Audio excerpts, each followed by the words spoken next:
Well,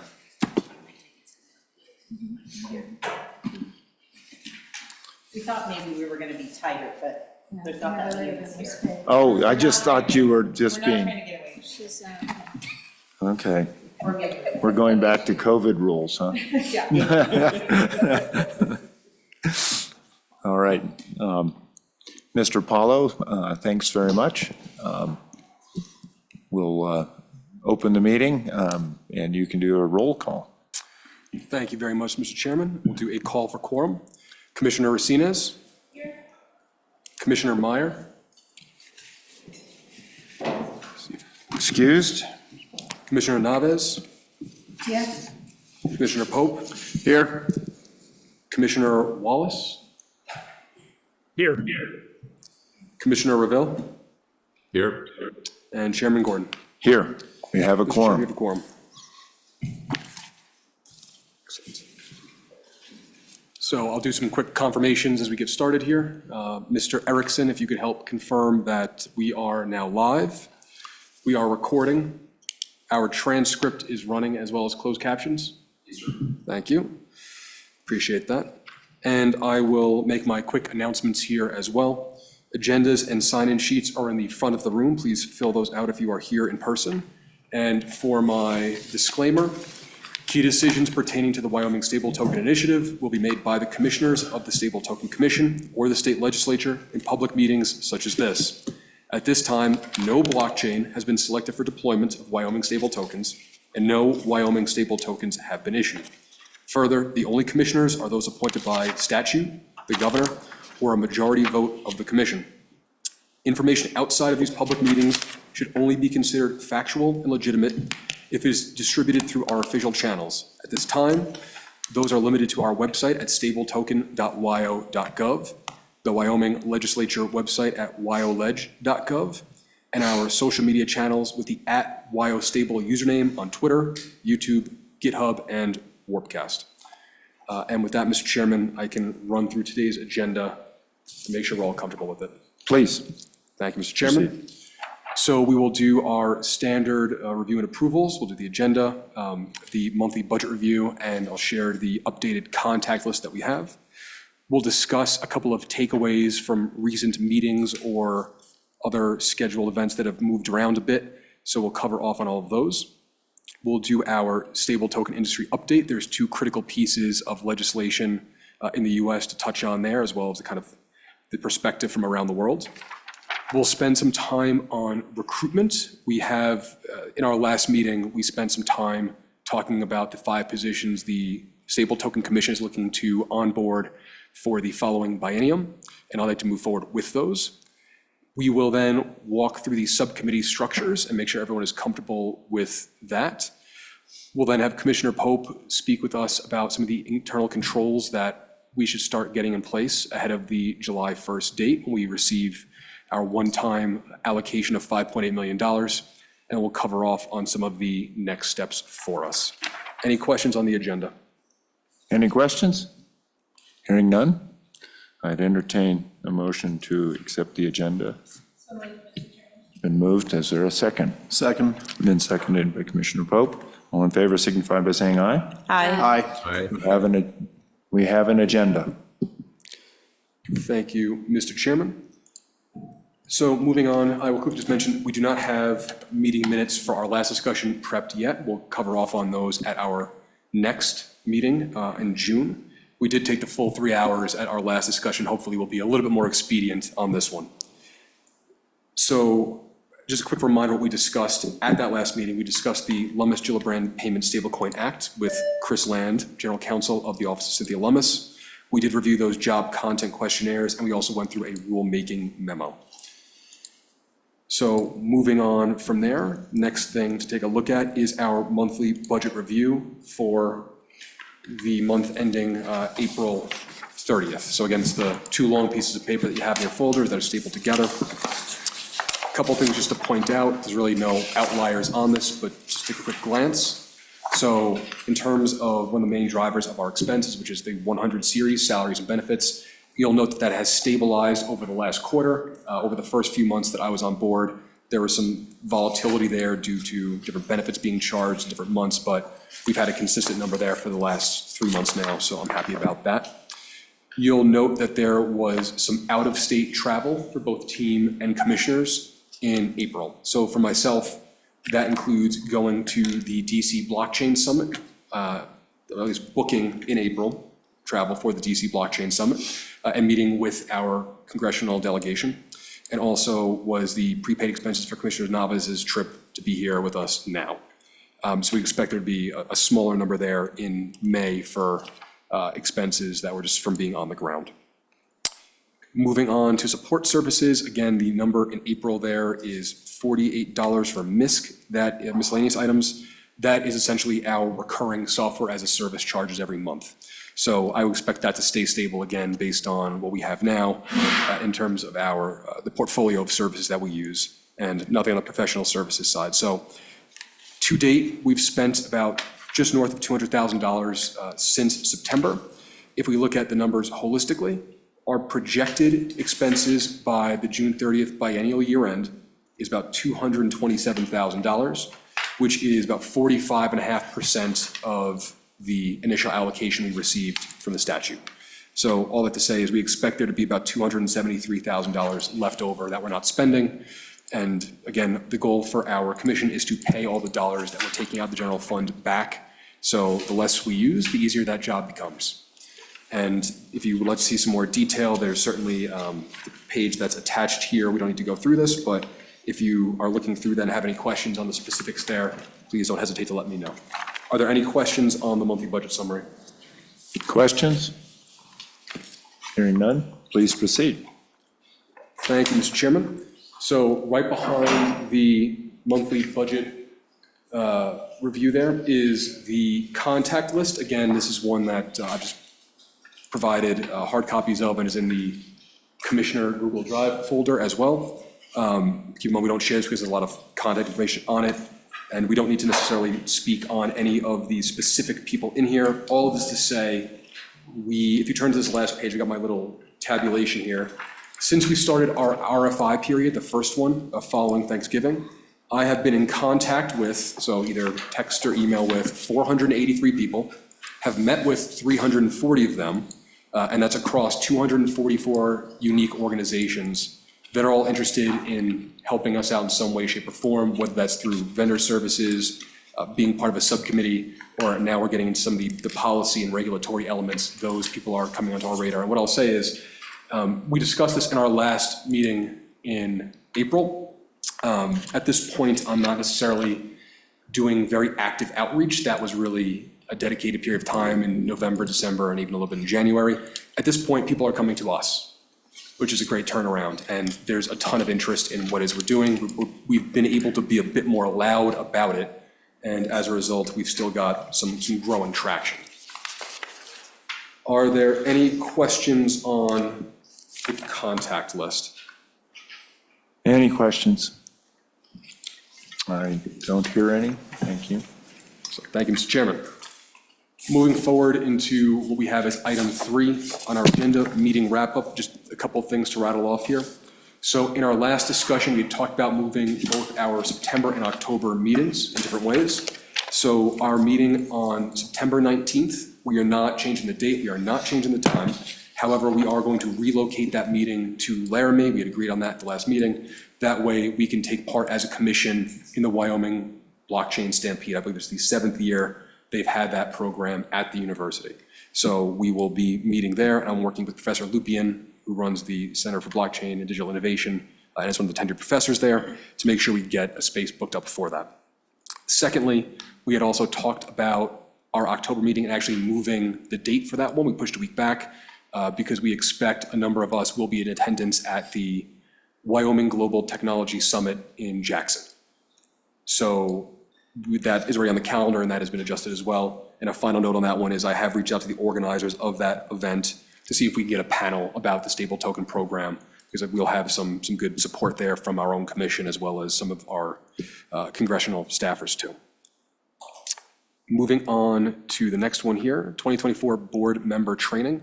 So this was a training that the Attorney General's office hosted believe 2 Fridays ago at this point, where that we covered off on rulemaking, ethics, and several other topics that are kind of near and dear to our heart now based on where we are in our own rollout.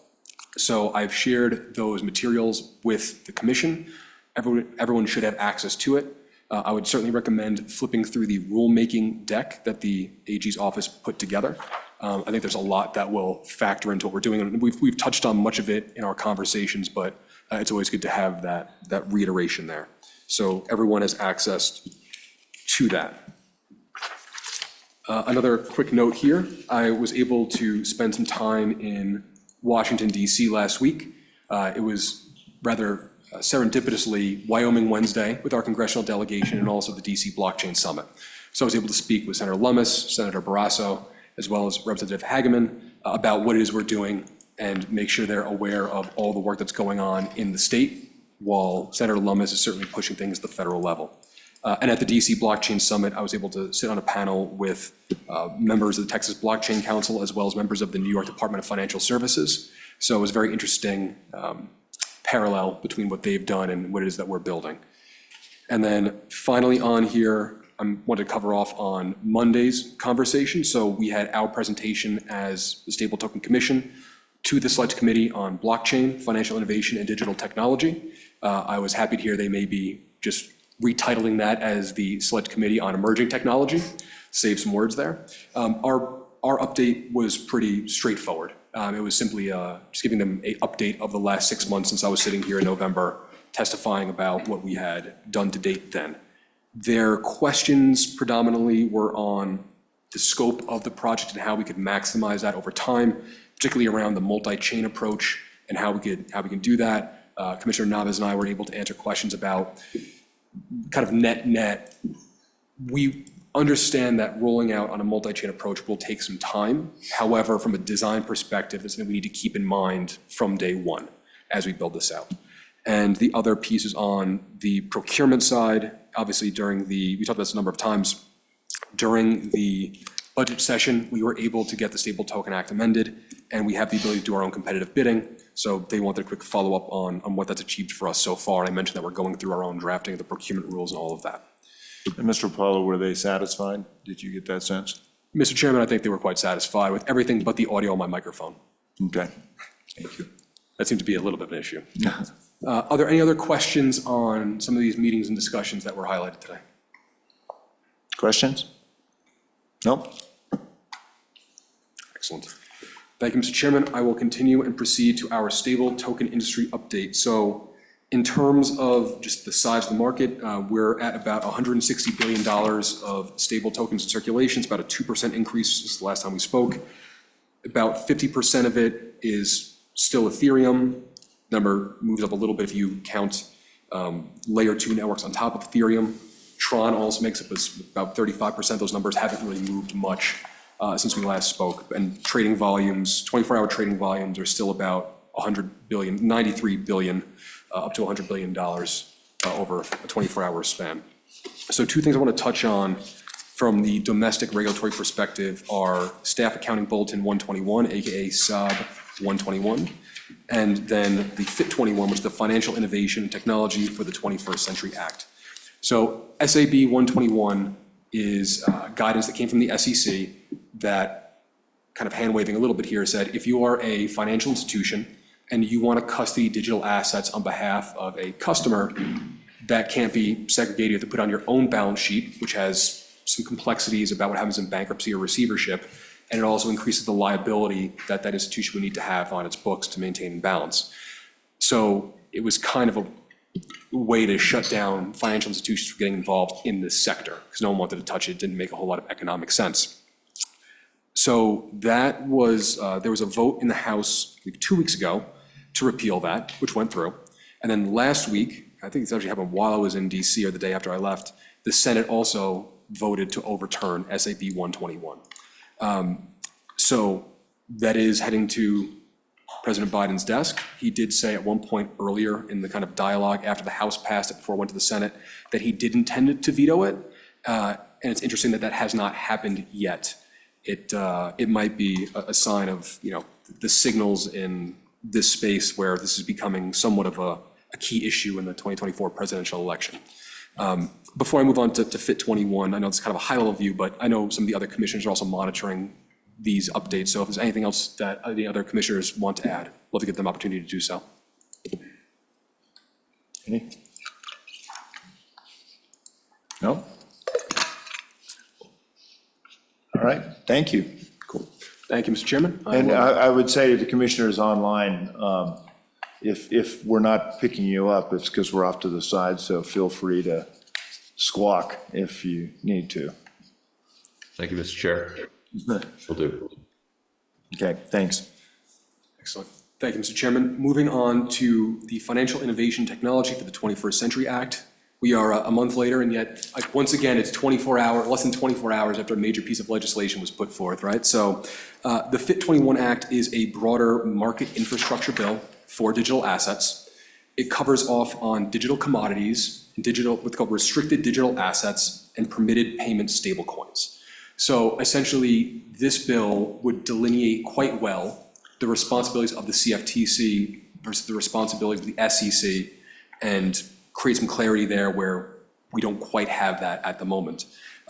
Interestingly, while permitted payment stablecoins are mentioned in the bill, it doesn't really prescribe anything for stablecoins or stable tokens and would punt that to a different bill, such as the McHenry bill, such as the Lummis-Gillibrand bill.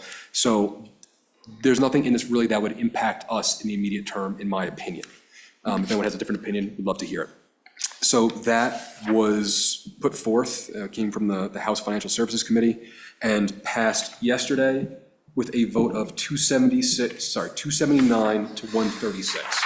So a fairly large margin there on getting that through. So now that's on to the Senate. The Biden administration did issue a policy statement earlier on Wednesday regarding opposing the passage of the bill, but did not, like he did with the SAB 121, he did not threaten a veto on it. So again, we'll monitor this, and it'll need to go through the Senate first, but then we'll see how it goes. So again, if any other commissioners had commentary on Fit 21, happy to give that opportunity. Otherwise, I'll keep moving along here. Any? Nope. We're quite taciturn today, so. Thank you, Mr. Chairman. We'll get right back to it. So a couple of things happening on the international side. Again, we see more countries expanding into the CBDC realm. We know that now that the People's Bank of China and the Hong Kong Monetary Authority have now expanded the scope of their cross-border digital yuan pilot. So they are now able to use e-renminbi across Hong Kong and China. So there is a growth of functionality there. We also now know that the Banco Central do Brazil announced its plans to regulate crypto assets, including stablecoins. So it's going to be working through its rulemaking this year. And again, we continue to see on the international space this technology being more and more adopted and more experimented with. And then moving on finally to some of the incumbents that we track from month to month. Tether put out its Q1 earnings, said that they made $4.5 billion in profit in a singular quarter. And as far as I understand, their employee count is somewhere around 125. So it's quite an astounding number. Again, I think the portfolio that they have would look quite different than what we have here in terms of what is backing a stable token. But again, this is, they have gone more into the treasury side of things of late. So it is another kind of notch on the scoreboard here of the stable coin space in general.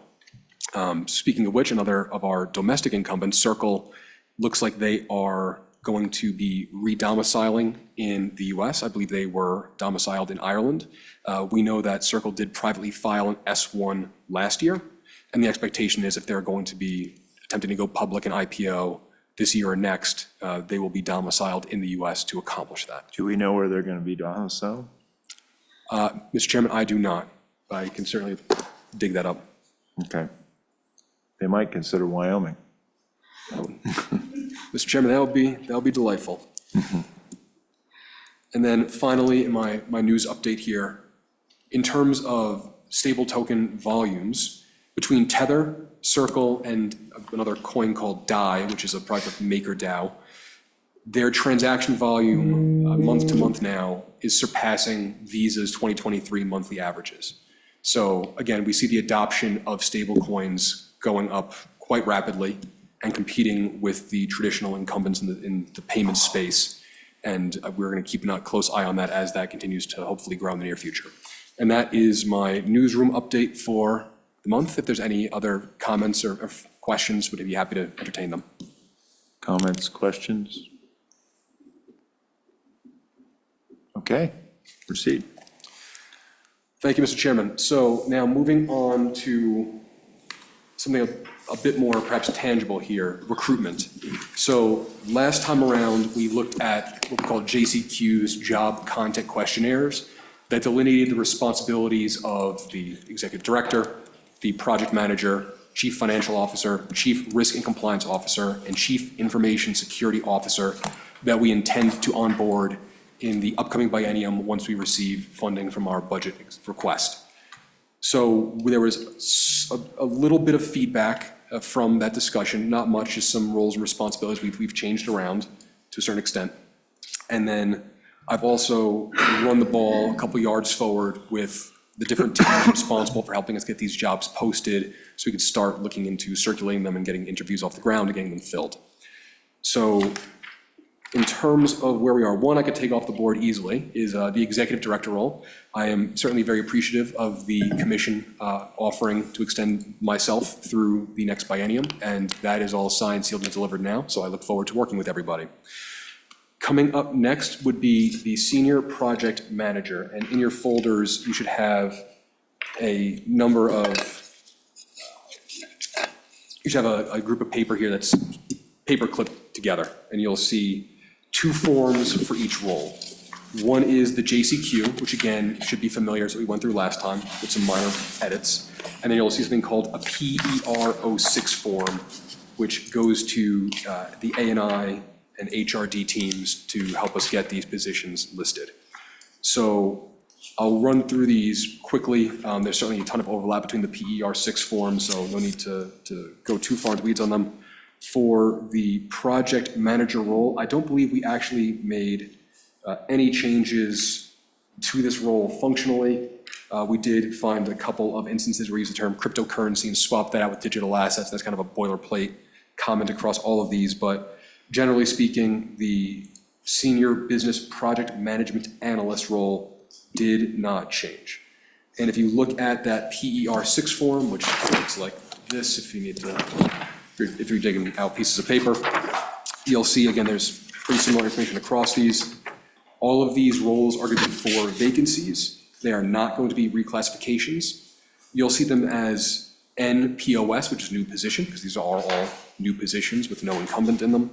And they're all at-will employee contracts. So these are temporary employees. The assumption here is much like my own contract, and both in the 23 biennium and going forward, the expectation for this agency is that we're going to be generating revenues to keep ourselves solvent and ongoing in terms of our operations. And once we hit that break-even point and we're projecting out in a positive manner, perhaps these employees would become permanent full-time or part-time employees. Until then, we still need to prove ourselves. Everyone will be at will and considered to be a non-permanent employee, which sounds very dire, but I've been one for a while and it's quite fine. So, and again, the context here about the justification is simply taken from the job description, the JCQ. In terms of the type of recruitment we desire, all of these are going to be for the general public. So when A&I helps us post these, they'll go to the NeoGov platform. We are not going to be closing this off to state employees only, or only division employees, or only agency employees, because besides me, there's not many of them. So that'll help us get a broader perspective. The minimum amount of time is essentially 2 business weeks, 10 business days to have those postings live. However, we also indicate here that we're going to keep them open until filled. So we'll be interviewing and taking those on a rolling basis. And the back of these is simply my contact info, and then I'll sign off. So the goal here is I'll walk through the other 3.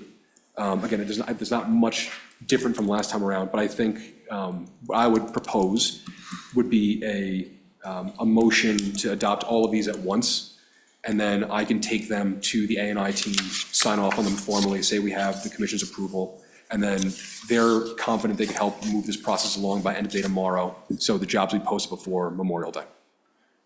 So unless any questions on that, I'll continue moving through the positions and move on to the Chief Financial Officer.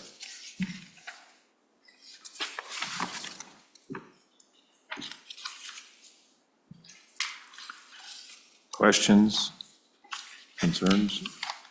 Seeing none? I will think you have go done a ahead, great Mr. Chairman. job, so thank you. So moving on to the Chief Financial Officer, this is one where we did make a few changes. I worked with Commissioner Naves to reprioritize some of the duties of this role. And one I'll just call out quickly, in the first version of this that we looked at last month, for the CFO, we had regulatory compliance and reporting as one of their top roles. That has been migrated to the CRCO, because there's a bit of redundancy there. So we removed that for the CFO. And now we've kept their main responsibility as financial strategy and planning, but we've moved things around so that their second responsibility would be risk management, followed by portfolio oversight, liquidity and treasury management, internal reporting, then budget tracking, distributions, which is more of a kind of an internal role, followed by industry monitoring. So there was some movement there, but I'm very comfortable with where we've netted out, and I want to thank Commissioner Naves for working with me to get this hammered out. And then if we flip over to the PER 6 form for this, again, same information for myself. It's the Chief Financial Officer based out of Cheyenne. Net new position, a what contract description here is the same as justification on the PER 6. Recruitment for the general public and open until filled. Are there any questions on that CFO position? Any questions? Commissioner Naves, any color you want to add? Thank you, Governor. So no, as Anthony mentioned, we work to ensure alignment of the positions, understanding the subject matter expertise of each one of these individuals, as well as how they're going to work together to ensure end-to-end visibility into the operations of the commission. So no other questions. Thank you. Thanks. Commissioner Pope? Thank you, Mr. Chairman. Quick question on this position, and really all of them. What is our fallback plan if we are not able to fill them? So through the chair, Commissioner Pope, just make sure I heard correctly, the concern is if we don't fill the positions, we don't have any interest? Is that the concern? Yes. It's a great question. Well, I will say this, and not to hand wave the question, but I think there was similar concern that we wouldn't perhaps have interest when we started up the RFI. And based on some of the numbers I quoted a little earlier, I think we have plenty of interest. So I think what it comes down to is making sure that the positions are well targeted. We are able to circulate the postings more broadly than just NeoGov. So I was going to get to this to the end. We'll jump ahead to it now. When the postings go up on our side through ANI, it goes to the NeoGov platform. There's a link that could be shared and distributed widely. So I'm already working with different organizations like the Blockchain Association to make sure that we can get these posted in the right place, beyond the reach of our internal platforms, but make sure, we're posting, all of us are posting these on LinkedIn. We all have got some pretty good reach on social media, and then again on job listing platforms that are dedicated for the blockchain space. I'm fairly confident we'll get a couple of bites. If we don't, I think we'd need to come together as a commission and reassess why we're not getting traction. That could come down to compensation, that could come down to location. There are things we might need to reassess in that capacity, and I think we would cross that bridge when we get there. But again, that's my personal opinion, and if anyone else has other thoughts, I would be interested to hear them. I think I'm good. Okay. Sorry. Very good. Thank you, Mr. Chairman. I will continue. So we are moving on now to the Chief Information Security Officer. For this one, again, I think we made one minor change, and just switching priorities. We moved blockchain review and selection up from 5 to 4. We moved review and update of cybersecurity policy down from 4 to 5. Beyond that, I think this is pretty much the same role that it was the last time we looked at it. So I'm comfortable with it, and just because it's new, we'll go through the PER 6 form. Again, my contact information up top, we have a job code for them, which is CISO, Information Security Officer. It is a vacancy, it is not a reclassification, it's a new position, it's an AWEC contract, and the justification why the position is needed is the same as the purpose on the JCQ. This will be open to the general public through the ANI website and will be open until filled. Are there any questions on the CISO, JCQ, or PER 6 form? Any questions? Governor, Commissioner thank Alves. you. Yeah, Anthony, just mentioning, because I believe Commissioner Wallace in the prior meeting had a question about the qualifications, educational qualifications for this role. Do you want to expand a little bit further and on that topic? Thank you. Through the chair, thank you, Commissioner Naves. Yes, so we've kept in, what Commissioner Naves is referring to is a question about the experience for some of these roles, and that would fall on page 3 in the education, certification, and licensing section here. And there was a question about, whether we would need to require degrees from certain universities. And I think we highlighted some ways and reasons why they may not be. In one-off cases, I provided a little bit of an odd left field anecdote about my time at a blockchain development company where people would show up on the front steps with a GitHub repo looking for jobs. And that was a bit of a different take on things. But I want to reiterate that because I think in strict contrast, these roles that we're looking for, the expectation is pretty much anyone, including myself, may be testifying in front of Congress in the next 12 months following issuance of the Wyoming stable token. And I think that having that kind of accreditation from an educational university is going to give some credence to that. And Commissioner Naves, if you have any other further thoughts, I would point back to you. Through the chair, thank you, Anthony. This is absolutely right. We do anticipate, as discussed previously in this commission, that we will have attention from other states and also federal regulators upon issuance of this token, and we may be called upon to answer questions. These are going to be the individuals that are going to be operating this token on a day-to-day basis, not the commission, right? So Director Apollo, as well as the other officers for this organization. So a level of expertise, educational, business experience is required, not only to express well what it is we're doing, but also to present that level, or that expectation that the regulators have of the person that is actually taking the lead in this role. So I agree with Director Apollo that the skill set, not only education, but also licensing and experience, professional experience that is being delineated for all 4 roles is critical to ensure that the commission can be well represented before these regulators in the future. Thank you, Commissioner. And Director Apollo, I think, one of my concerns, and maybe we wait until somebody is on board to look at this, is just sort of understanding the architecture of kind of both office operations and the blockchain piece. Absolutely, thank you, Mr. Chairman. And that also is not part of the conversation we need to have right now, because when we list these positions, they're kind of just descriptive, and when it comes down to things like salaries and timing, Right. That can come down to negotiations. One of the things that we've talked about in previous meetings that I can reiterate now is we may not want to hire people to be full-time off the get-go either, right? We may want to have a bit of a ramp up if we're hiring people who have their own consultant practices or are educators and have the experience we need, which is, to be candid, for some of these roles, a finite group of people in the US. And if we would need to get them, we may need to give them a little bit of lead time to get on board, get their feet wet, start working with us through some of, to your point, the policies that we need to get done and figure out what those stumbling blocks are sooner.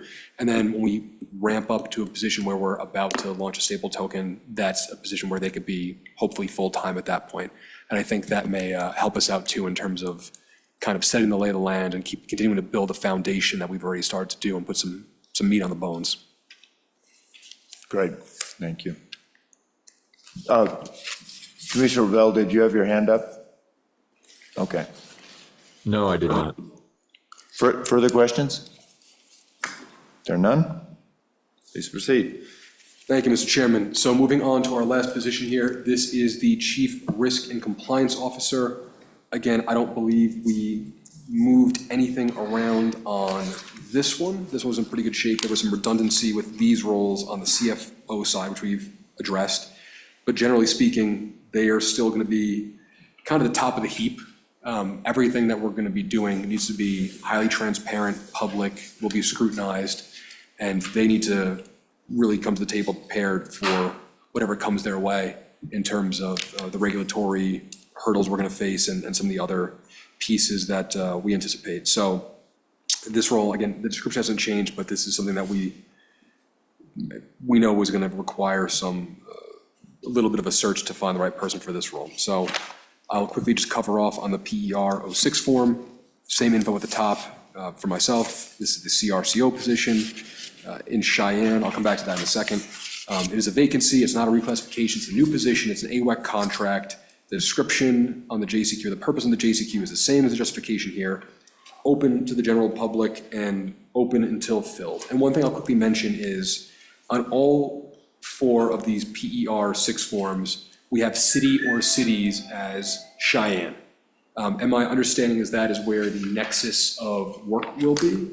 If we expect some of these resources to be remote, and we do, that is in the JCQs, and that information and potentiality will make it into the listings that are going to be live as well. Any questions? Questions? Hearing none? Oh, sorry, Commissioner. My apologies, not on this specific position, but just before we move on to the next topic. Okay. So I think we now have a slate of JCQs and the associated, let me look at the PER06s. What is the pleasure of the board?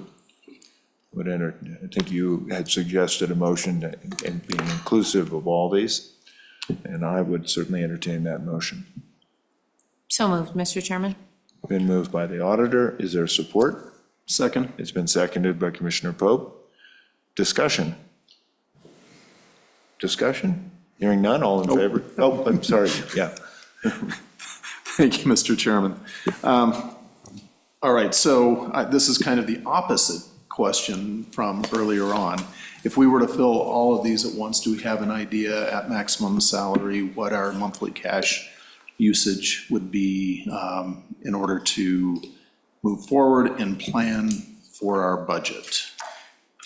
Through the chair, Commissioner Pope, yes, we do. The number is not going to roll off my tongue as we speak on what it is on a month-to-month basis, but I can certainly follow with you with the documents that we provided the Joint Appropriations Committee. We were creating our budget exemption request. We did work with A&I over the holiday break to target and classify these positions. So to get a little bit into the nitty-gritty here, we know that the salaries and classification for the project manager and the CFO have analogous roles in the state already in other agencies. So they're positioned somewhere on that kind of matrix, and we know what their compensation is going to be. Is what we budgeted for already, and it's kind of been agreed to with HRD and A&I. For the Chief Risk and Compliance Officer and the Chief Information Security Officer, we expect those salary ranges to probably be a little bit off the scale from what is typically offered.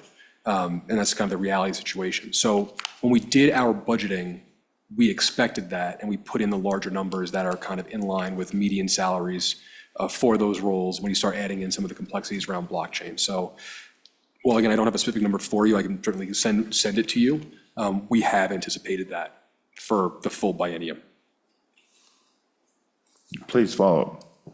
One follow-up, thank you, Mr. Chairman. I can certainly go back and refresh my memory on those, so you don't have to follow up and add that to your daily list. But one last question, would any of these be, would we be able to fill any of these on a, I hate to say part-time, but on a non-exclusive basis to start out with and then move forward into full-time positions? Through the chair, Commissioner Pope, I think so. I would refer to them, coming from my startup realm, putting one foot back in the past here. it's pretty common to have fractional C-suite roles when you're starting up, right? We would call it kind of colloquially part-time here, but generally speaking, if you're a small company, you're trying to get, venture capital, you need someone who's more mature to help you kind of learn the lay of the land. You could bring on a fractional CEO or a COO or a CFO. And I think that is somewhat analogous to what we might be doing here. Okay, thanks. Further discussion? If there is none, all in favor signify by saying aye. Aye. Nays? I believe that passes. Thank you. Please move on.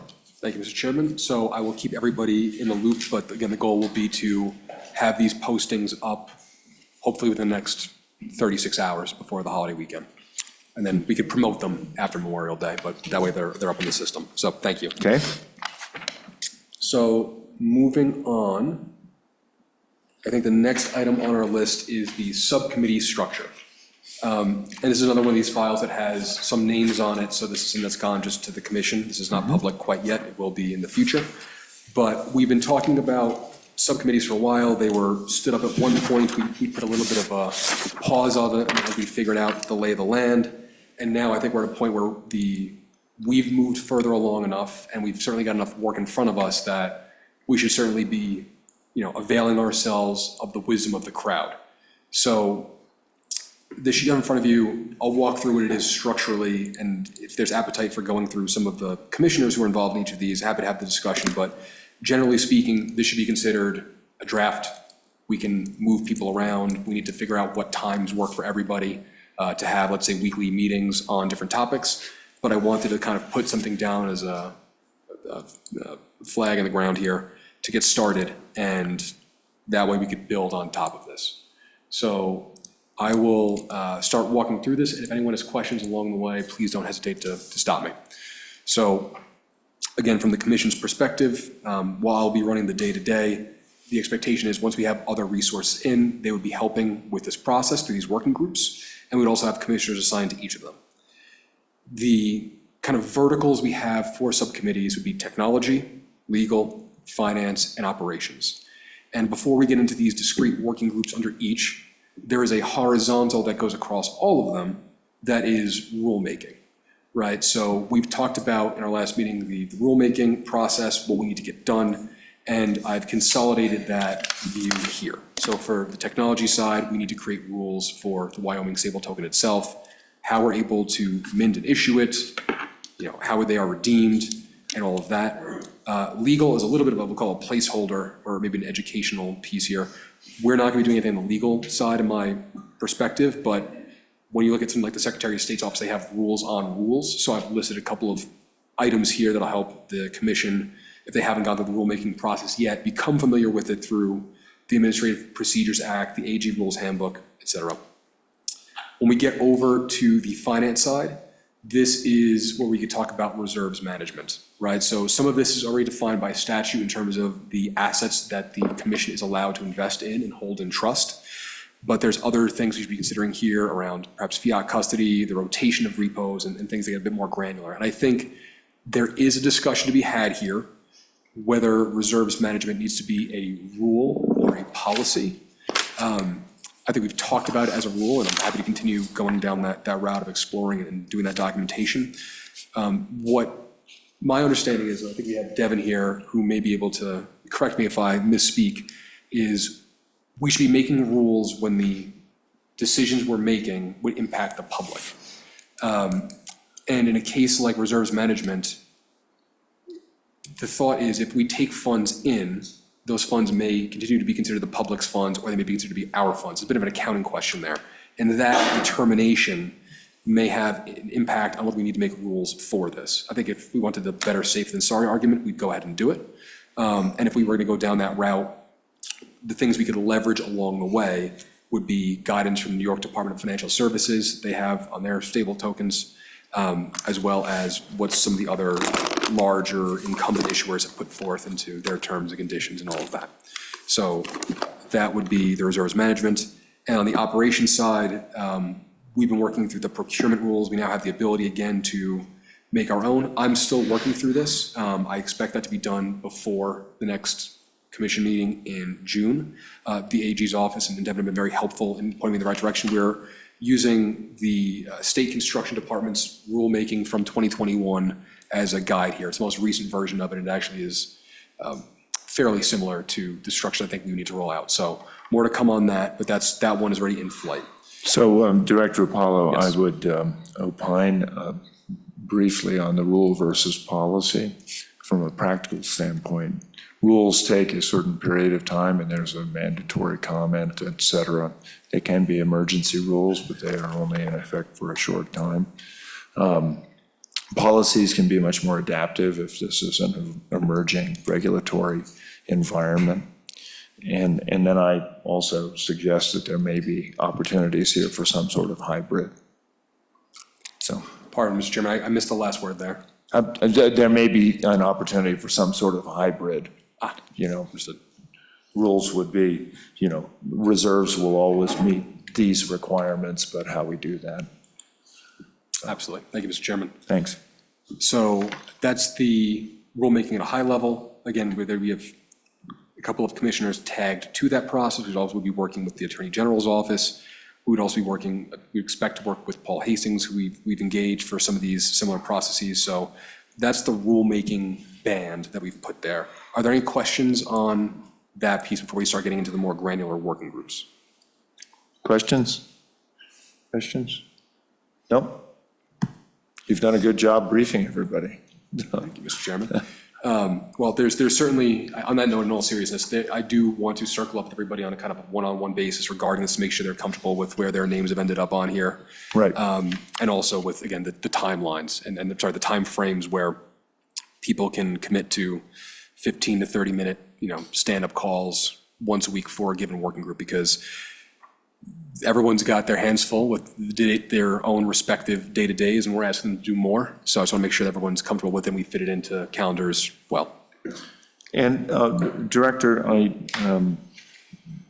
note, and I'm actually going to ask Auditor Racinas on F2, and maybe are we ahead of ourselves, or can I bring up the accounting treatment? Or were you going to go through each of the, you have the rubric here, but you have task one, or technology one, technology two, legal one, legal two. This is on your sheet. Mr. Chairman, what I would like to do is just go through what each of these different working groups intends to do. Okay, And then I think good. we I can have keep a it- question when we come to accounting treatment, so I'll tee up the auditor for that. Thank you, Mr. Chairman. So again, just reflecting the different verticals we have here. So in our technology subcommittee, we have two working groups proposed. One is the actual stable token design. So not only how does that come together mechanically, but also all the supporting infrastructure around it from a technical perspective. And then we have blockchain selection as the second one. We had great assistance from the University of Wyoming's Center for Blockchain and Digital Innovation at the end of last year to bring us through about 15 different chains with a dozen quantitative and a dozen qualitative metrics for each of them. And the expectation here is we would do a little bit more research and then layer that into what the token design working group is doing and come out with a high-level decision in which direction we want to go. Again, fully acknowledging that our remit from this select committee is to be multi-chain. This is simply a matter of prioritization, needing to start somewhere and do a lot of stress testing before we move on to the next 10. Moving on to our legal vertical here, we've got two working groups. One is regulatory alignment, which is making sure that the design we have for the stable token complies with the appropriate and applicable domestic regulations. And I'll note for this one that we don't have any outside subject matter advisors. You'll see some names in here floating around, these people that I've talked to and are interested in helping us. For either of these legal working groups, we're keeping it all in-house. I think this would be a lot cleaner. There were some discussions earlier on where the working groups were a little bit more broad, and there was concern that if people who were subject matter advisors were in those conversations, if we had to grant them some kind of protections. Again, those conversations were a little before my time, so apologize if I'm mischaracterizing that in any way, shape, or form. But I think just based on where we are now, we are going to be comfortable with where we have support internally. for both the regulatory alignment working group and the second one here, which is internal controls, which we'll hear a little bit more about from Commissioner Pope in a few minutes. But just making sure that we are keeping abreast of best practices and implementing those and reassessing those as we go. Commissioner Navas. Yeah, it's just a comment to expand further on what Anthony mentioned about subject matter experts, external support, with helping with the legal track. As we have outside counsel engaged for the commission through the Attorney General's office, the firm of Paul Hastings, they provide legal advice, which is privileged as attorney-client communication. Hence, addition of third parties could dilute the protection that is afforded to us through that relationship with counsel. So we will be limiting the scope of those conversations. Obviously, anything that is requires approval from the commission will be brought forth and discussed publicly, but legal guidance will be provided under the scope of the privilege. All right. Mr. Chairman. Thank you. Commissioner Navas, thank you for your comments. Moving on to our next vertical here, which is finance. So we've got two working groups. One is revenue projections. Again, a couple of us have started up on this topic, and now it'll be a matter of bringing the different constituent pieces together. And we do expect to work with the state treasurer's office on this as well, to make sure that we are syncing up with them and their investment team regarding prevailing interest rates, where is the market going, because that'll be a critical part of our own projections as we assess changes to the interest rate on the U.S. Treasury securities with a year or less maturity, the repurchase agreements with 30 days or less to maturity, and making sure we're keeping a close eye on that. And then the second piece is accounting treatment. This is a bit of an internal discussion around what I mentioned a few minutes ago about how we treat consumer deposits. We even want to call them that because Commissioner Wallace has brought up in the past that sounds very, very much like bank-like activity.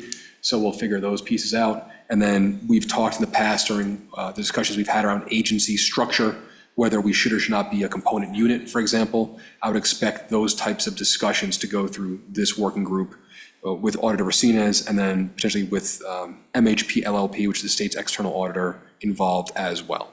And again, this is one where we wouldn't have any other subject matter advisors because it would be getting into a kind of a quasi-legal realm, in my personal opinion. Yeah, and thank you for that. I guess this relates a little bit to the architecture and then the sort of the accounting load. Commissioner Racines and, MHP is a phenomenal auditor. I just wanted to make sure that we weren't putting them in a position that they might end up having to audit themselves on that. Yeah, Mr. Chairman, and I think we're still, we've had some preliminary conversations with MHP, and I think we'll interact with them more as we get ready for the year-end fiscal year 24 year-end audit.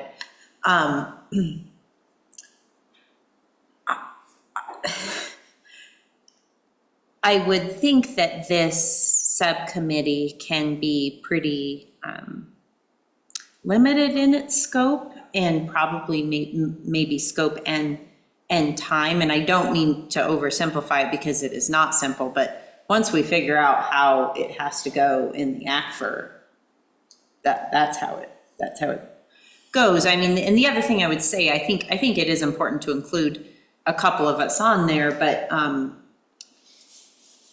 I don't know that there's going to be, I mean, as you know, Mr. Chairman, when it comes to GASBs and FASBs, there's not a whole lot of discretion, so it's sort of, we're going to have to delve in, figure what it is, and that's what it's going to be, which sort of we're going to have to do anyway. Now, the separate audit of the commission, I think, is more of a question mark for me, and I don't know that I have my arms around that. So I think that's maybe where it is helpful to bring MHP in to see what, and not even saying that they would have to be the auditor, but to say what would they expect as part of our full audit, that what would they expect for the commission to do?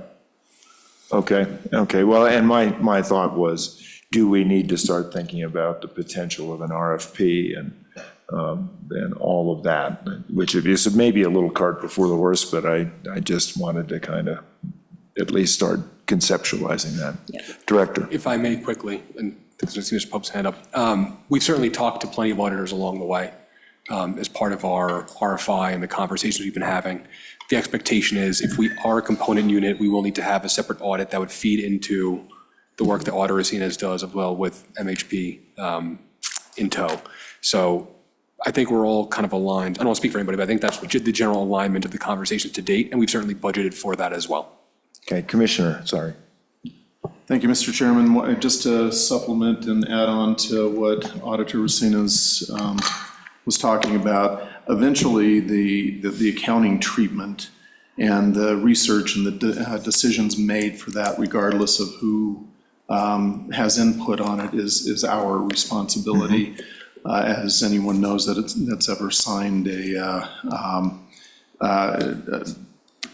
letter from an auditor, it is a significant duty. And in looking at the guidance that the AICPA has provided so far, there are dozens of questions that have to be answered in this area on our treatment from some of the most minute to the most overarching theories that we're going to be using. So it is something that is a significant responsibility, and we will be getting input from a lot of sources on this, and have received input so far in some of our preliminary discussions with the external auditors and accountants. Yeah. So. Well, thank you, and Commissioner Pope, I think my thoughts here are the treatment is novel for Wyoming, and so making use of the best available sources of information would be valuable. Mr. Chairman, Commissioner?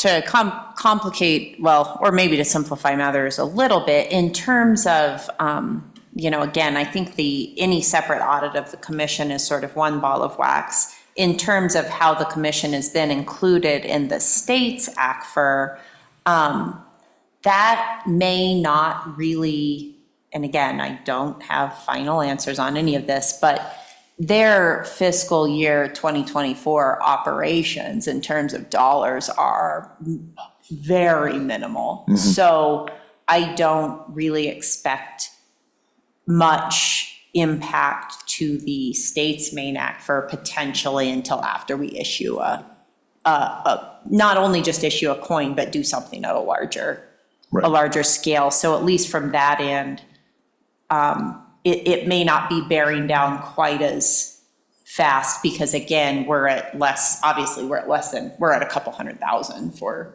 the fiscal year 2024. Very good. Thanks. If there are no further questions, Mr. Chairman, on the finance vertical, we'll finish up the operational side of things. So this is where we have the business plan would be its own working group. Again, Commissioner Reville started that some time ago, and I think it's about time that I help get things rolling again on that.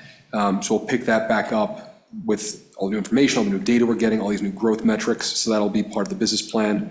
And then this last piece here is the procurement. So while the procurement rules we've already covered, there's going to be additional documentation and processes that we put in place around that. That'll include pre-qualification processes for vendors. That'll include putting together whether we call them RFPs by the time we get there or not, the bidding process, what the evaluation criteria are going to be, who the evaluation committees are going to be. We'll have a group that'll help establish and organize all of that. And with that, I will pause for any questions on the subcommittee structure. I don't think we need a vote or anything on this. I would just matter of just going ahead and confirming that all the commissioners are okay with their responsibilities. We'll time it, make sure everyone's got bandwidth, and we'll just operationalize. Are there any considerations here? I guess, Mr. Chairman, and this may be premature, but looking at thoughts on when these start, how often you anticipate them meeting, that sort of thing. Through the chair, Commissioner Racines, thank you for the question. It's a good one. I think to your point from a few minutes ago, these are certainly not evenly distributed. There are going to be working groups that are much more targeted and tactical. There are ones that are going to be more expansive. So for example, I could see the stable token design working group being a fairly robust one versus, as you mentioned a moment ago, accounting treatment being a smaller one, at least for the time being. So I think that's going to be part of the discussion to be had with all of the commissioners involved, as well as some of these SMAs who have expressed interest to make sure they are still interested and they have bandwidth and all of that. So that'll be part of the conversation, but I think, I wouldn't expect there, even though I put on this just as a kind of a placeholder that these will take place X day at X time, it might be once a month, it might be twice a week. It'll depend on the topic and everyone's appetite for the conversation. Great, thanks. Follow-up, any? Hearing none? Go ahead. Thank you, Mr. Chairman. Now I will give you all a break hearing my voice. I'm going to turn it over to Commissioner Pope. We've been having some conversations around internal controls. I don't want to steal too much of his thunder, so what I'll quickly say is, as we move towards a 7/1 date in which we are going to receive our funding from the state for the next biennium, we're going to need to have some more robust processes and controls in place around how that cash gets handled. We do have the spending authority policy in place for the permissions of the executive director. We do obviously have some things in statute that says where we can spend our money and what we're able to do. But Commissioner Pope had some additional thoughts about how we can make that framework more robust. And unless there's any other questions for me on that, I will turn it over to Commissioner Pope. Thank you. Commissioner Pope. Thank you, Mr. Chairman. Thank you, Director Apollo. One of the dangers of having accountants be part of any commission is that once we get out of our busy season, we figure out ways to make lives hard for the certain executive directors and other commissioners, because we have time to truly think through projected things that will be happening. I guess that's the best way to put it. And so what my thoughts turn to are providing safety to the state of Wyoming and to the members of the commission and to the staff of the commission as we move forward into a position where we have operational control on a full-time basis over our budget. So as I conceptualized this, what I looked at was kind of the three different accounts that we're going to have, or concept accounts: an investment account, an account that has redemption reserves, that has highly liquid funds in it for redemption purposes, and an operating account. What I'm specifically discussing right now are initial controls that we can have over our operating account. To Auditor Racina's point, this is not, our operating account will not be highly material as far as the state's overall finances, but it is all of our finances at this point. It is 100% of what we will be allocated and have been allocated. So I'm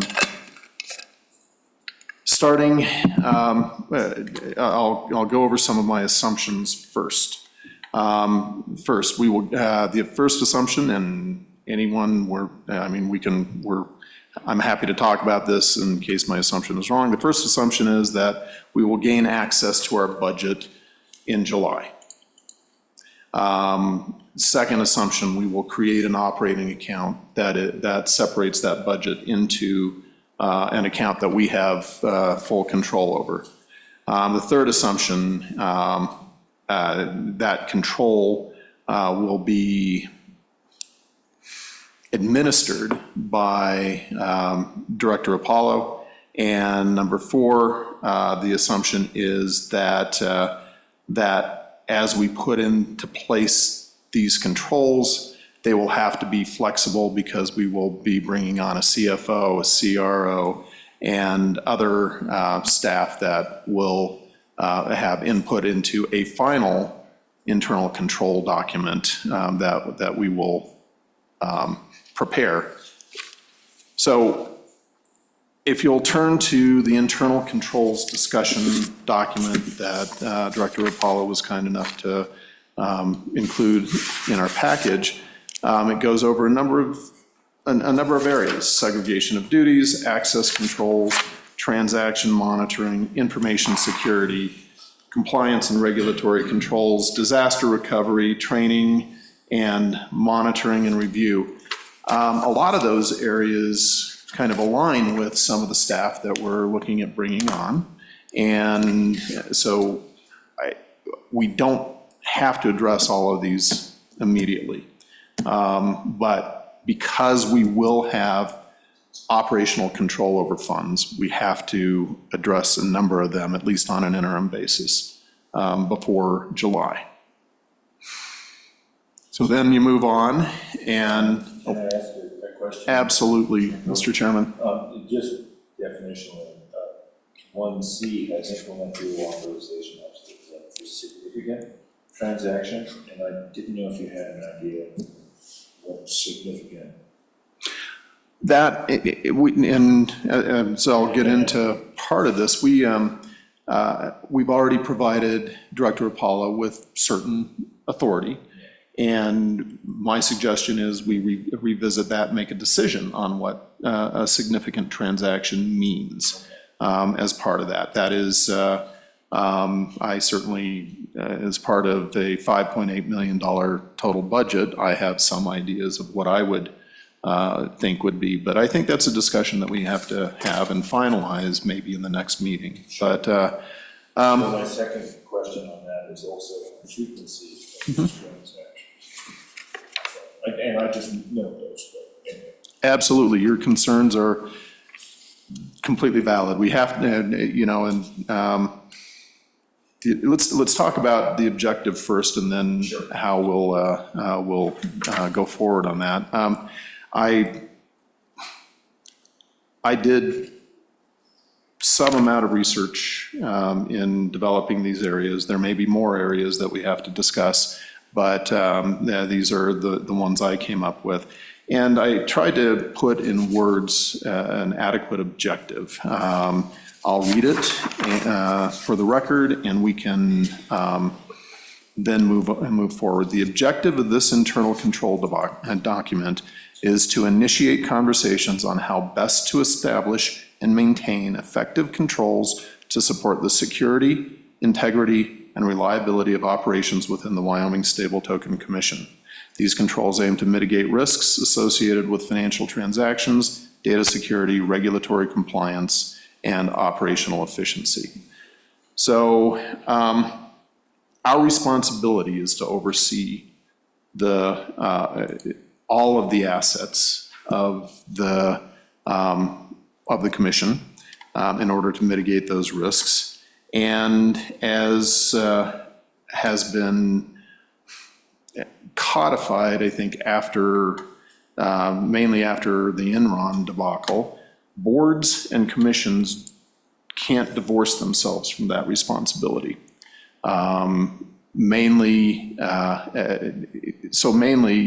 even if we are not accountants, which I am, and Auditor Sinas is, we can't completely divorce ourselves from the accounting side of it. We have to understand it. So that understanding is core to an internal control environment. As accountants, as an accountant, I have a special responsibility in this because our profession requires that I know better in any situation, that I am able to advise in this area if I am on a board or commission. So, given those assumptions, given those basic objectives, you design an internal control set of procedures around those objectives. But what we really need to do as well is create a system that's manageable. So keeping that, and efficient. So keeping that in mind, you can't create a system that requires 10 people to monitor when you only have 3 people on staff. you can't spend $1 million in order to protect one penny. That's seems extreme, but those are the kinds of decisions we're going to have to make. What is an efficient use of our time and our expertise in monitoring any internal control system? So to that end, what I've done is come up on, starting on page 3, some things that we have to design and make decisions on. The 3 things that we have to look at with the operating account will be to develop a segregation of duties. It's tough when you have a staff of 1. So that means we will have to be involved. A segregation of duties, dual controls, and a reporting environment so that we get the reports each month to make the decisions on whether the internal control environment is robust and being administered. In its most basic form, segregation of duties is the process of separating the person who has access to the assets from those responsible for reporting. That would be the first step. We will have to procure an accounting system, or at least subscribe to one. There are various options out there. I know the ones that groups like the Lottery Board use. I would prefer to stay away from that one, not because it is bad, but because it has attained a little bit of a reputational issue in some of its, by some of the large crypto companies that have used it in the past. The second, a second one, there are just several options. There are some that I'd prefer to stay away from, but certainly this group will have final say-so on that.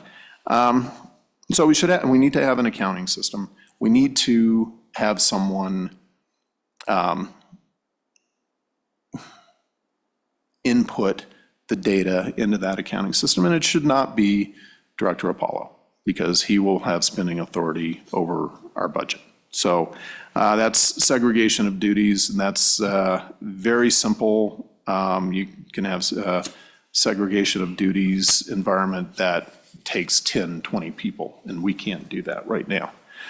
Dual controls, there should be a ceiling on the amount the executive director can spend without prior approval from us. We have already designated that ceiling. We just need to revisit whether that still applies, given the new environment that we will be in. And in addition to that, we should, on a monthly basis, receive a list of potential vendors or vendors that the director would like to use, and we should approve those vendors before engaging them.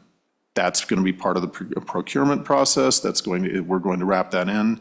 But I would like to add that, various fire districts that I've been involved with, they all go through this process every month. It's a very detailed process.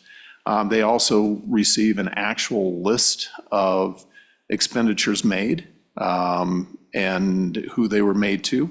And we need to, after the fact, for Director Apollo's protection, we need to approve those, just to make sure that those are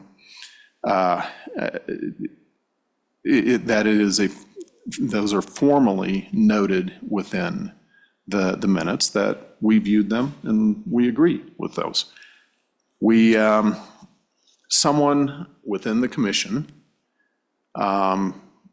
needs to be the quote-unquote treasurer. That's for lack of a better word. But that is responsible for actually presenting the overall financial results each month. That makes it so that at least one person on the board has an in-depth understanding of what has happened, what the results are, where we're going. In a lot of instances, the treasurer gives an overall report, and then the detail is left to the executive director or the CFO, once we have one. But each month, we need to, in my opinion, approve the financial results and how they compare to the budget. Those are the basics of what we should initially put into place as far as internal controls. I don't believe that this will be the last time that you will be asked to look at internal controls, because as we build these going forward, which is necessary for us to protect the assets of the state of Wyoming and to make sure we are an auditable entity, we will create the document, we will create the internal procedures and internal operational procedures that are necessary to achieve this. So I'm happy to answer any questions and figure out how we move forward on this, or if we do at all. That's entirely up to the commission. Commissioner Pope, I think excellent work and well done. I don't know if there are other comments. Looking at the other accountant, Commissioner Racinas. Mr. Chairman, yeah, thank you, Commissioner Pope. Excellent document to sort of get us thinking about some of these things that may need to be done. One important note, and I've had this conversation a little bit with Director Apollo, I think one thing this, and I am in no way ready to opine one way or the other, but this board has not made any sort of decision about whether to have a separate accounting system or not. And I think there's a lot of pros to that and some cons. We have component units that do both. We have component units that have their own accounting system. We have component units that are separately audited, they're completely independent, and they still use the state's accounting system ran by my office. I mean, and I think one of the cons of a separate accounting system, and I think we've seen this a little bit with the lottery board, fairly or unfairly, you lose a huge amount of transparency when you do some of that. But again, I am very not ready to opine on saying whether we should or shouldn't have a separate accounting system. And I think a lot of other dominoes maybe have to fall. So while I don't disagree that any of these things would have to be done if and when we go to a new accounting system, I just want to sort of say out loud, a huge percentage of these internal controls that we would have to implement and oversee if we really remove ourselves further from the state. This is a good chunk of this is happening right now. I just want to give some comfort that there are already a lot of these things are done already, either within the state's behemoth. You know, we have to have these. And as long as the commission is operating through the state's accounting system, and this is, I'm in no way, poo-pooing any of this, because every single one of these things are important. And I think some of them we will need to talk about, even if we decided not to move away from the state. I want to make sure that we say out loud, most of this, access controls, dual authorization, audit of random transactions, all of that is happening right now with expenditures that come out and will continue to happen until this was moved off of the state's accounting system. Thank you, Commissioner Racinas. Please, Commissioner Pope. Thank you, Mr. Chairman. Thank you, Commissioner Racinas. I absolutely agree. In one of the conversations that I've had with Director Apollo is that we already have the backstop of the state right now in this. I personally foresee a time in which we will move away from the state and operate as our own separate, as a completely separate corporation, so to speak, as outlined in the statute. And I also believe that we can make that so that we can retain transparency. We can retain some of the aspects that are that the state provides us right now. And you're right, maybe not immediately, but I think it will happen, maybe not in July, but I think we can, that I would foresee it happening before the token is issued. That would be my goal with it. And again, those are personal feelings on my part, and in no way reflects what your opinion might be later on, or the opinion of the commission, of which I'm happy either way. I think we can do it either way. But I believe for maximum flexibility, ongoing, we have to have this discussion about when we do move away from the state's accounting system. Good, and, from my perspective, and correct me if I'm wrong, once we understand the issue of custody of the assets backing, and then also the accounting of the tokens, the operational aspects of this are probably relatively routine. So from my standpoint, at least we have a way to get started, and maybe, so. Okay, Director. Mr. Chairman, thank you. I think my just quick 2 cents on the topic is, this also may end up being kind of a hybrid, as mentioned before, of using different systems too, right? If the operational account that we have is a small amount of cash in it, it's straightforward, using it to pay salaries, I wouldn't see a reason to put in work and effort and time and money and resources to move off of a system that is already set up, tailor-made for state employees. However, obviously having, reserves that back a stable token is a bit different. So it may become just a mix of different things. And I think, we've been having these conversations, not in these forms, but in the day-to-day, about how the many permutations of how this may all manifest at the end of the day. So I would just say my own piece is just keep our minds open, because it may be a mix of things, maybe one thing or the other, but we'll find out in due time. Yeah. Very good. Further comment? Further? Again, Commissioner Pope, thank you for putting your. Mr. Chairman, it does look like Working this. Commissioner Wallace has his hand up. Commissioner Wallace. Yeah, I'm sorry, I don't know how I clicked on that, but that was my error. All right, very good. Thank you, Mr. Chairman. Please Well, proceed. I think we're kind of winding down to the end here. What I had next on the agenda was simply some next steps and then public comments. So to quickly get through it. On my side, the procurement rules are again kind of the number one priority now.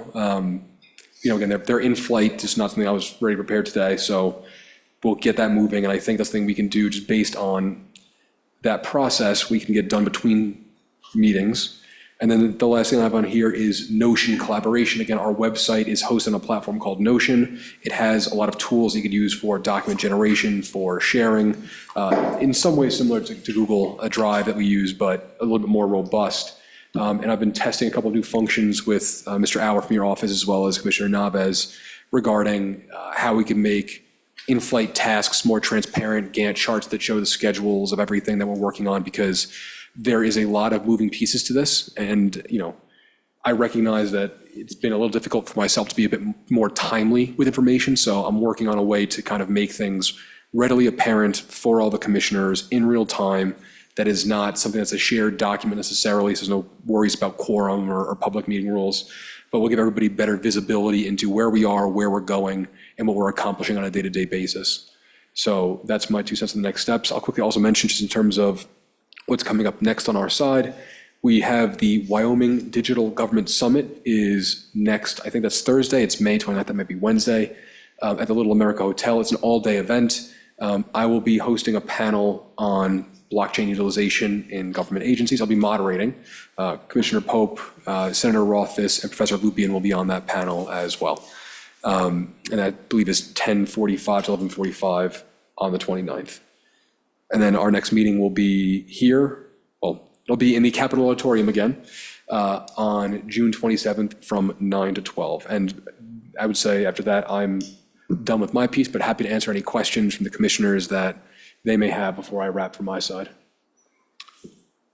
Comments from commissioners? I can do a round robin, or you can indicate if you're interested. Commissioner Pope. Thank you, Mr. Chairman. Just quickly, I would like to ask the commission if it is their pleasure to add an item on the June 27th to review the current spending authority and internal controls and that are in place now, and see if we want to add or subtract anything prior to, or increase or decrease spending authority, just as a review before our the July 1st beginning of the new biennium. Here. Mr. Chairman, Commissioner Pope, sorry to be dense. Do we have a limit in place now for Anthony that isn't already overseen by law and other internal controls? Through the chair, we do have a spending authority policy. I am limited to doing reimbursements of up to $1,000. Okay. There are month-to-month limits on SaaS services. But to Commissioner Pope's point, there are, at this point in time now, kind of like duplicate, not duplicative, limits on some of these. For example, I think the month-to-month spending for software as a service that the commission derived as $250, but I got a P card and I can only spend up to $240, or maybe vice versa. So it may behoove us to visit that now that we've got a little bit of a better idea. And again, to Commissioner Pope's earlier point, we're going to have a much more significant amount of capital because some of the numbers we derived for the spending authority policy were based on the initial allocation. And now we're going to be getting a much larger number there. Thanks for the reminder. I'm sure I voted for that. Just don't recall. I think you did. Yeah, I think it's appropriate. Hearing no objection, I think that would be. Yeah, I would just like a clarification, Governor. Commissioner Pope, it's just the internal controls around the accounting and expenses, right? We're not talking about the other matters that was listed, so transaction monitoring or anything like that, which we're going to leave for the subject matter experts once they're hired to be able to help us with that. Is that correct? Commissioner Pope. Thank you, Mr. Chairman. Yes, it is specifically geared toward the operating budget.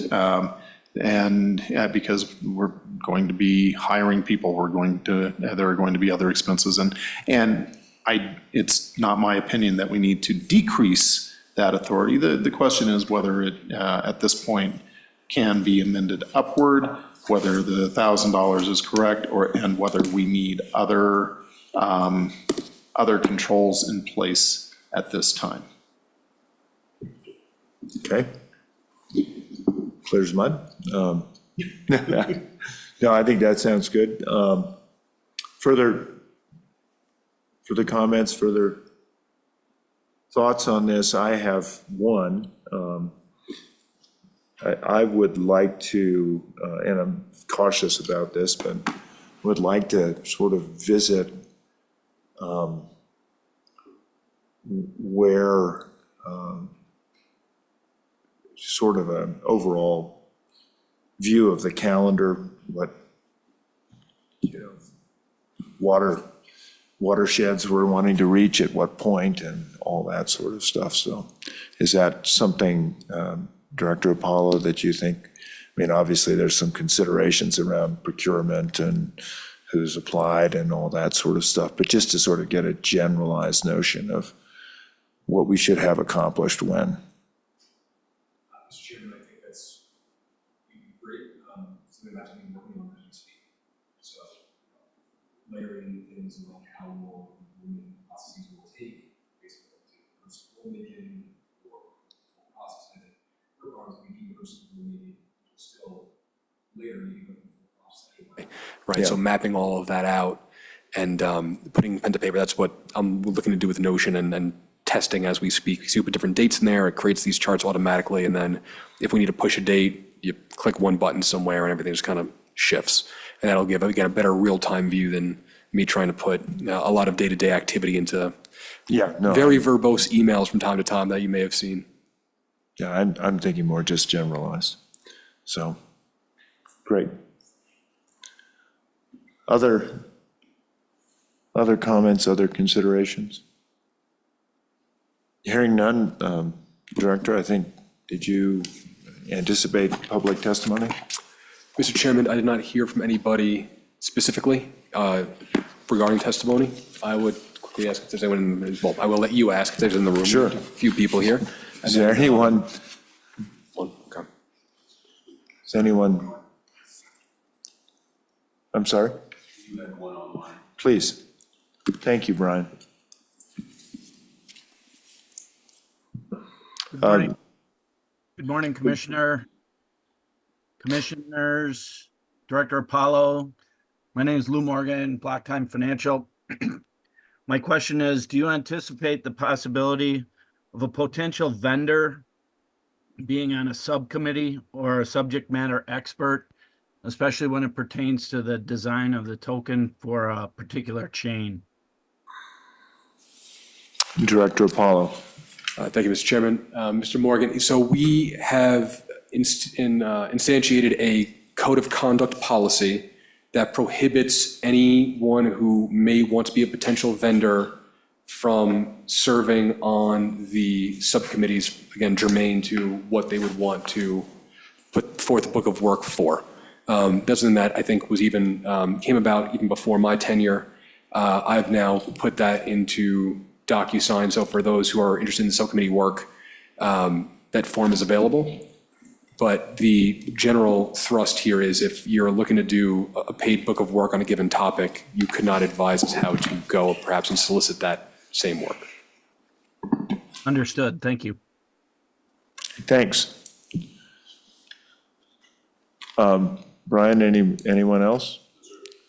Is there anyone in the room here who would like to address the commission?